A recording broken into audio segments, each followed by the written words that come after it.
শুধুমাত্র মুস্তাফিজুর রহমানের জন্য আইপিএলে তৈরি হলো বিশেষ এক নিয়ম। টুর্নামেন্টের বাকি অংশের জন্য ভিন্ন কায়দায় তাকে দলে ভিড়িয়েছে দিল্লি ক্যাপিটালস। অন্য সব বিদেশি থেকে আলাদা সুবিধা পাবেন তিনি, সাথে আছে একটা নতুন শর্ত। সেই সব কিছু মেনে খেলতে যাবেন কাটার মাস্টার।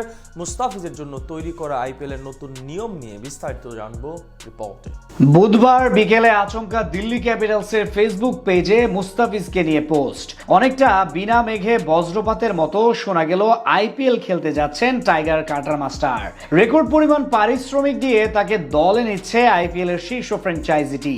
তবে শুধু রেকর্ড পরিমাণ অর্থই না, এবার ফিজের জন্য অদল বদল হলো আইপিএল এর পুরনো নিয়ম। শুধুমাত্র টাইগার পেসারের জন্য আনা হলো এক বিশেষ নীতি, যা মেনে তাকে দলে নিতে হবে দিল্লিকে, যেটি আবার অন্য কোনো বিদেশির ক্ষেত্রে প্রযোজ্য না।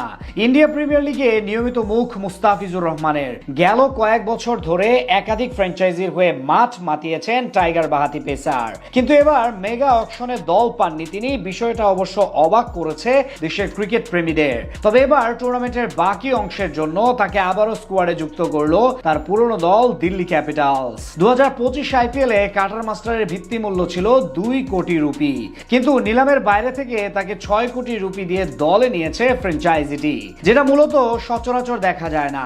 আর শেষ সময়ে মুস্তাফিজের এই দল প্রাপ্তির ঘটনা বাকি সব আইপিএল রিপ্লেসমেন্টের চেয়ে একেবারেই ব্যতিক্রম। খুব বড় রকমের পার্থক্য না থাকলেও এখানে থাকছে এক সূক্ষ্ম তফাৎ, যেখানে দেখা মিলল নতুন এক নিয়মের। আইপিএল এর নিয়ম বলছে কোনো খেলোয়াড় যদি চোট বা ব্যক্তিগত কারণে টুর্নামেন্ট থেকে ছিটকে যায়, তাহলে সংশ্লিষ্ট ফ্র্যাঞ্চাইজি তার পরিবর্তে অন্য একজন খেলোয়াড়কে রিপ্লেসমেন্ট হিসেবে নিতে পারে। সাধারণত 12 ম্যাচ ডে এর আগ পর্যন্ত এমন রিপ্লেসমেন্ট নেওয়ার সুযোগ থাকে, কিন্তু এবার মৌসুমে সেটা পার হয়ে গেছে অনেক আগেই। তাই বিশেষ পরিস্থিতি বিবেচনায় আইপিএল এর দল পেলেন টাইগার পেসার। এর কারণে অবশ্য দিল্লির জন্য দেওয়া হয়েছে একটি বিশেষ শর্ত।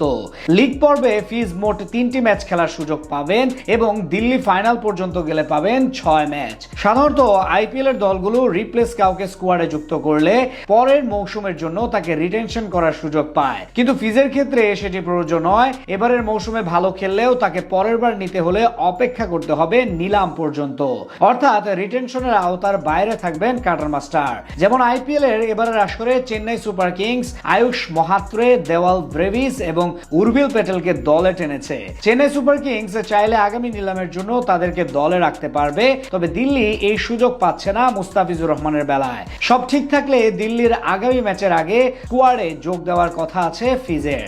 আইপিএল এর ইতিহাসে এখন পর্যন্ত 5টি দলের হয়ে খেলেছেন তিনি, সেখানে 57 ম্যাচে শিকার করেছেন 61 উইকেট। আর দিল্লির জার্সিতে 2 মৌসুমে 10 ম্যাচে নিয়েছেন 9 উইকেট। তবে দেখার পালা আরো একবার প্রত্যাবর্তন করে কতটা সফল হতে পারেন ফিজ।